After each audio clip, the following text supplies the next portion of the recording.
From the thick bushes by the roadside, masked men burst out, armed to the teeth.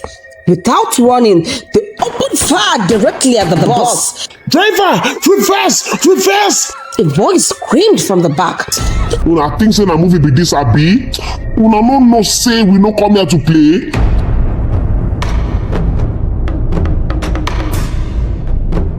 The forest grew darker as Data and the 5 other captives were separated from the rest and led deeper into unfamiliar terrain. The air was thick, tension rising. They hadn't walked long when they arrived at an old creaking bridge suspended over a murky river. The bridge looked cursed, planks missing, ropes sagging, and wooden rails eaten by time. Beneath it, the dark river moved slowly like it was waiting, watching. One of the captives whispered, "This bridge fit keep personal," but the leader backed. You want make I throw you down or shoot your head? Abi you go walk up past with your leg. Without a word, Dita stepped forward, her legs trembling as she placed one foot after another on the fragile wood. The other captives followed quickly. Halfway through, one of the planks broke off with a snap, splashing into the water. Within seconds, the water exploded. Massive crocodiles lunged out, snapping their jaws viciously, thrashing and slamming back into the river like beasts possessed. Their tails slapping the surface, creating violent ripples. Fear gripped the captives. No one waited for a second signal. They all ran across the bridge, fear doing what courage never could. Their hearts racing, breath short. They made it to the other side, panting like stray dogs after a desert chase. Behind them, the 4 gunmen emerged, laughing wickedly. The shege never start. The leader smirked. Make I no collect my ransom first, see whether I no go turn barbecue for this crocodile. They didn't give the captives time to rest. Instead, they were pushed forward again into the dense forests. They walked in silence, hearts pounding, feet dragging. Then they stopped at a strange cleared patch swarming with red soldier ants. Thousands of them crawling and biting through leaves and roots. Sit down! One of the kidnappers backed, pointing his gun at them. The captives froze. I said sit down inside the ants! They hesitated, terrified. Gunshots straight into the air. That was enough. Peter dropped first, right into the crawling madness. The others followed, screaming as the ants attacked, biting with savage precision. Faces, arms, legs, no part was spared. They cried, they shouted, they writhed, and then one by one they were yanked back up and shoved forward. Call them again. Let's see if your people could get sense now. Peter's turn came, hands shaking, still swatting ants off her neck. She dialed Yayok's number again. He picked on the first ring. Yayok, it's Peter, please. He asked not to sit down on soldier ants. I'm in deep pain as I speak. They will kill me if you don't provide the money in 3 days. Please, Yayok. I don't want to die, please. I don't want to die. Her cries pierced the air. That was the breaking point. Yayok's voice was heavy with tears. I'll bring the money. I swear I'll find it. Just don't hurt her, please. The line went dead. The same scene repeated with the remaining captives. After their families agreed to find the money, they were dragged out of the clearing to a muddy, stagnant pond. Inside, all of them now. One kidnapper ordered. No one resisted. Covered in bites, welts, and blood, they waded in, water up to their waists. Cold and stinking, they used it to rub their skins, desperate to stop the fire of the ant bites. Dita stood in the water, her lips quivering. She looked up to the gray sky again and whispered, "God, why make us go through this?" No answer came, only silence, only pain. Yayok sat on the edge of the bed, phone still in his hand, Dita's screams echoing in his ears. "They poured ants on us. They said 3 days. He buried his face in his palms and wept. Alone in the room, he felt crushed, but he had no time for emotion. He had to act. Minutes later, he stepped into the living room, face pale. Auntie Martha looked up immediately. "Have you heard from her?" Yayok nodded slowly, voice trembling. Mama, and Sache did that. The cup in her hand dropped and shattered. Eh? Sache? Ubangiji, they are demanding 30 million naira. And they said if we don't pay in 3 days. She screamed. Neighbors rushed in as Auntie Martha collapsed on the floor, wailing. Yayok held her, but his own tears flowed. His hands shook. How will they raise 30 million naira? Who do they run to? Where do they start? Word spread fast. By midday, Dita's name was on every neighbor's lips. Friends, old classmates, church members, and even market women who knew Auntie Martha gathered in disbelief. Kidnapped? But she just graduated now. 30 million naira. Why they won't follow Siam now? Yayok didn't trust. He went from one house to another, one contact to the next. Calls, texts, voice notes, begging, explaining, crying. He visited all teachers, his late father's friends, even Dita's former secondary school principal. Meanwhile, Auntie Martha sat outside with swollen eyes, murmuring prayers under her breath, holding on Dita's graduation photo like a lifeline. At church, Pastor Bolus climbed the pulpit, his voice heavy. We need to raise this ransom. Even if it's 1 naira at a time, we must not lose Dita. A contribution box was placed in front of the altar, and slowly, one person dropped 500 naira, another 1,000 naira. An old woman removed 100 naira from her wrapper and said, "Now waiting I fit give." It wasn't much yet, but it was something. The fight had begun. A poor family racing against time to save their daughter from the unthinkable. And deep in the forest, the clock was ticking. That evening, for the first time since their abduction, the captives were given food. It wasn't much, just soaked gari in a dirty bowl. The water was cloudy, the smell strange. Still, each captive ate in silence. It didn't fill them, but it gave them just enough strength to stay alive. As night swallowed the forest, the captives lay scattered across the clearing, their bodies coiled in pain and fear. Everyone slept. Suddenly, Dita's eyes flew open. It was as though something or someone had woken her. She looked around. All the captives were asleep. The kidnappers, a short distance away, sat laughing around the fire, distracted. Then Dita noticed something strange. No ropes, no chains, her hands, legs, free. Before she could process what was happening, she saw it. 2 glowing red eyes watching her from the shadows. Her breath hitched. Fear gripped her throat. She tried to scream, but no sound came. From the darkness stepped out a strange animal, large and dark like a gorilla, with long arms and quiet steps. It didn't attack. It simply turned and walked away, and something inside Dita moved her to follow. The creature led her through narrow, twisted paths until they reached an ancient creaking bridge. Below it, not water, was a raging sea of molten fire, bubbling like hell itself. Dita hesitated. Was this a trap? But somehow she knew if she stayed behind, something worse awaited. She stepped onto the bridge. Halfway across, she heard voices.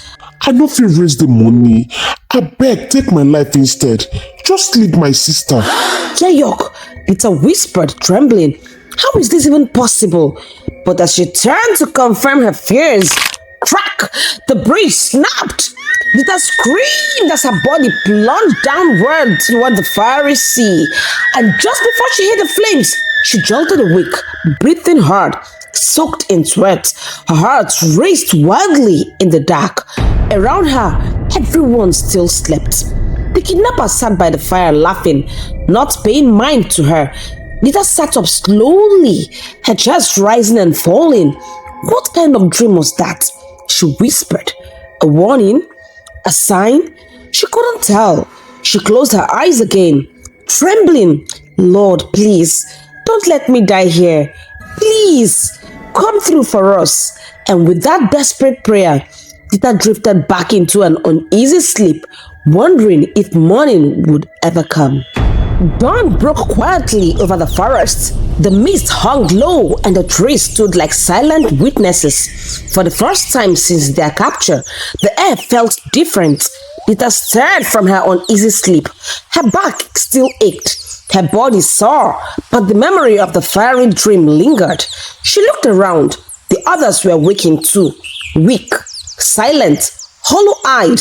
The kidnappers were already on their feet, whispering and gesturing, their tone more urgent than usual. Something had changed.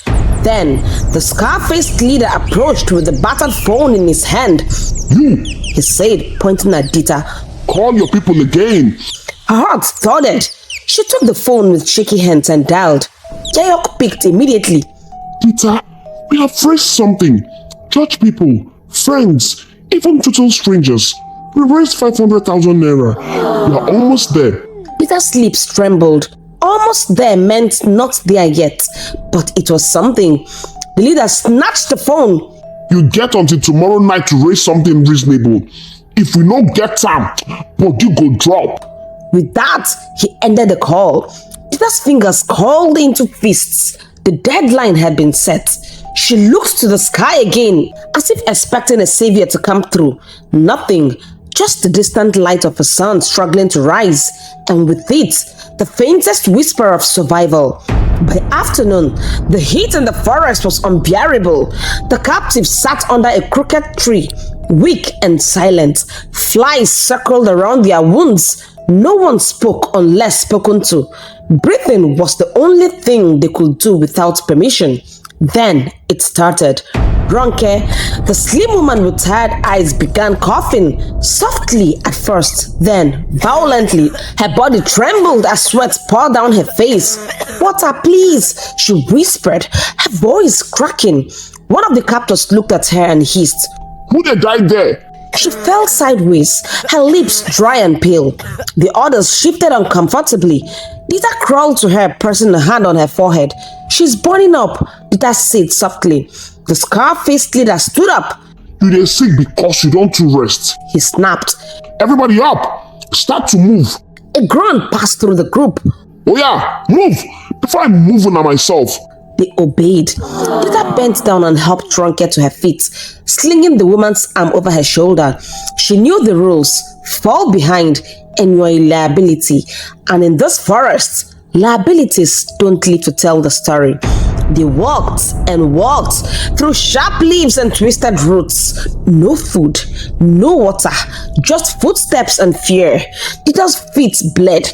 Her shoulders ached, but her mind was racing. She knew she had only today. She had seen what these men were capable of. She had seen what happened to Obi, to the fat woman, to Ronke, who was now half alive in her arms. And she knew that if her family didn't come up with at least 5 million naira by the next day, she would be next. But the chances of raising such amount were slim, too slim. Auntie Martha sold kunu. Ayok had no job. Her people could barely afford rent. Dita's lips tightened. If I stay here, I die. If I run, maybe I die, but maybe I live. In fact, all die and I die. It wasn't courage, it was survival. And as they trod deeper into the bush, Dita made up her mind. She was going to escape. She just had to wait for the right moment. By evening, dark clouds had swallowed the sky. The air grew heavy, thick with warning. The group stopped briefly under a tall Iroko tree. The kidnappers huddled together, checking their phones. No signal. One of them muttered, Let me climb hill small. Maybe you go show. Dita heard every word. The kidnappers were now distracted. Then, thunder rumbled across the forest. The trees danced as the wind howled through the leaves. Rain followed, fast, furious. The forest exploded into noise. Pounding rain, splashing mud, rustling bushes. Everything turned chaotic. The captives were ordered to stay together under a tree, but the storm scattered everyone. The ropes used to keep them in line were wet and sleeping. Dita's heart pounded. This was it, her moment.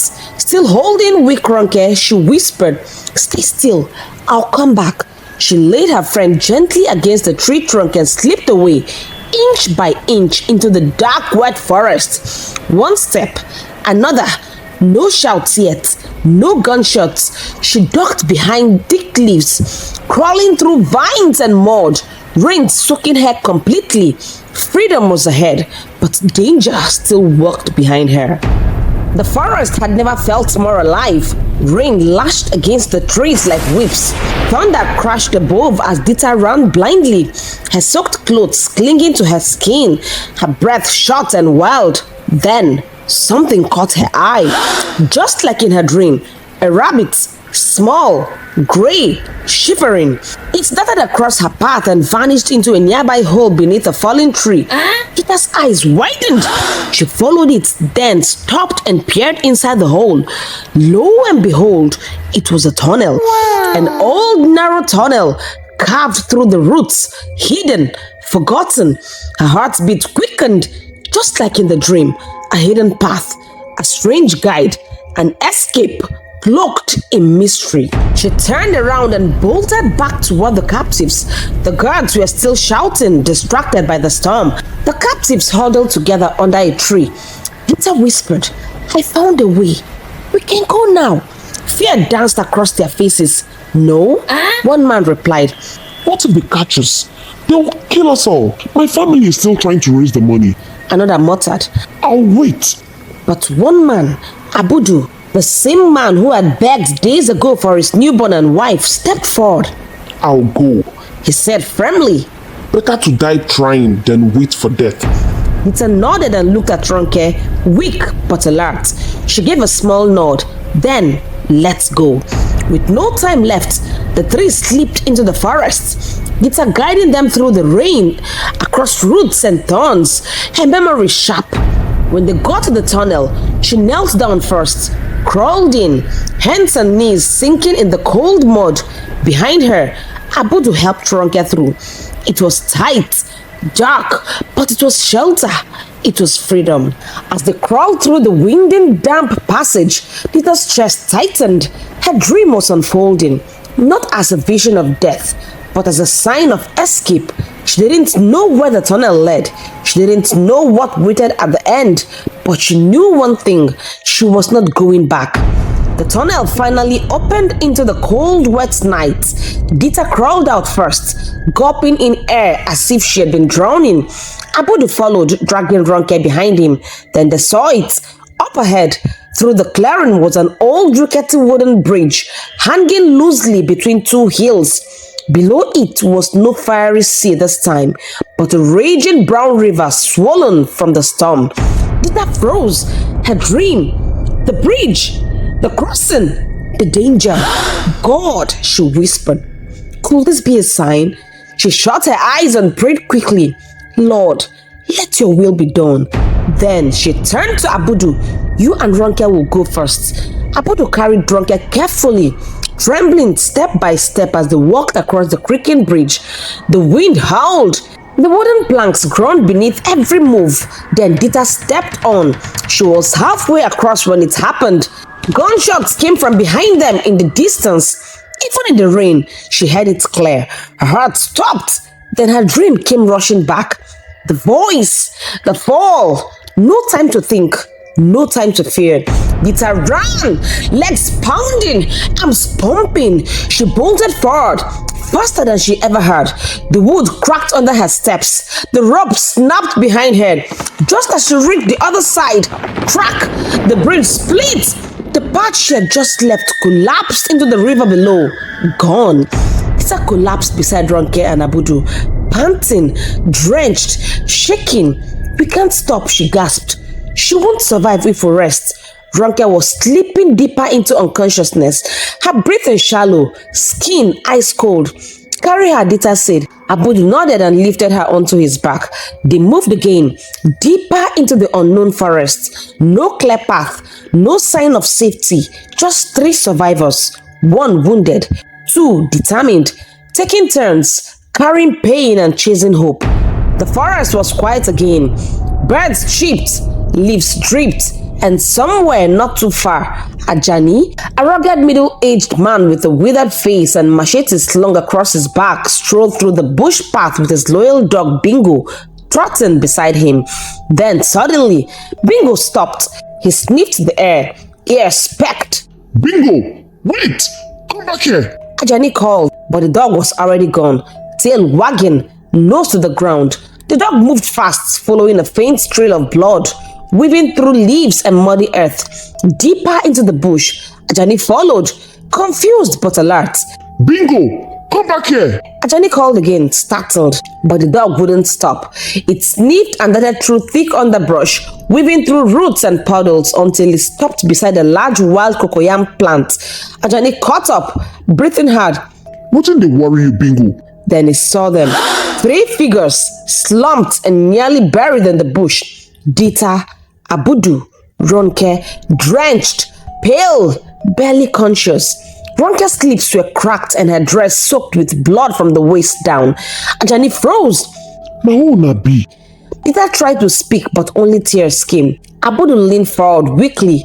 I beg, we just escaped kidnappers. Help us. Peter looked up, her hand trembling as she pointed at Ronke, who was bleeding again from her side. I beg, help this woman first. Should they bleed? Ajani looked at them again. Tired eyes, bruised faces, trembling limbs. No doubt they were telling the truth. He turned, whistled for Bingo, and led the trio toward the narrow bush path.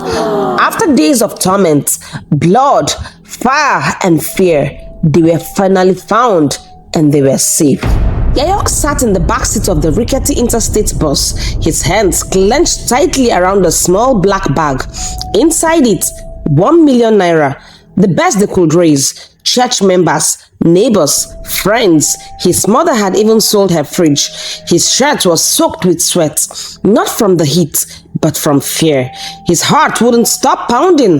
The kidnappers had called earlier, directing him to a place in Kogi State. Come alone. Bring whatever you get. Yayok hadn't stopped praying since he boarded. God, please, let this money be enough. Let me not die trying to save my sister. Then his phone rang. He jumped, startled. With shaking hands, he answered. Hello? I did come like this, I beg. No harm her. I did bring something. Yayok, it's me, Dita. Yayok froze. His heart stopped. Yayok, I am free. I escaped. I am safe now. Tears filled his eyes.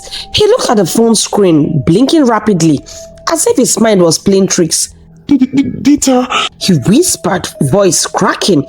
Yes, it's me. Come to Abaj General Hospital. That's where I am. Yayok burst into tears right there in the bus. Everyone turned to look at him. Oga, you did alright? A man asked, but Yayok didn't care. My sister is alive. He whispered. He held the phone to his chest. God had come true. It had been 2 weeks since Zita escaped the forest. 2 weeks since she stared death in the face and survived. Now, she stood at the pulpit of a small local church, holding a microphone with trembling hands, tears in her eyes, and her heart full of gratitude. The congregation sat still, eyes fixed on her. Even Pastor Bulus looked overwhelmed. Beside her stood Ronke, now much stronger, one hand resting protectively over her belly. Her baby had miraculously survived the trauma. And in the second row, Abudu sat with his wife and newborn, holding them close, eyes wet with silent thanksgiving. I just want to thank God, Dita began, her voice shaking, for sparing my life, for not allowing my family to bury me, and for using me to save lives. She paused. The church was quiet.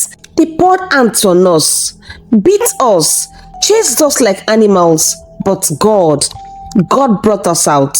People began to sob softly in their seats. Ronke was pregnant. She didn't even know at first. But not only is she alive, her baby is alive too. A shout of praise rang out from the back, and to the glory of God, Dita added, smiling now, I have been redeployed back to Kaduna State, the place I wanted from the beginning. The church erupted in joyful applause. Outside the church later that day, Lita looked up at the sky, the same sky she had stared at in the forest, but this time there were no questions, just peace. Sometimes life takes us through fire, not to burn us, but to show us that we can survive the flames. Lita didn't just survive, she believed, she led, and because of that, others lived. Thanks for watching. If you enjoyed the story and would like to see more interesting stories, please consider subscribing to this channel, not forgetting to turn on your post notification icon so that when a new video is being posted, you will be the first to be notified. Till we meet again in my next video, remain blessed.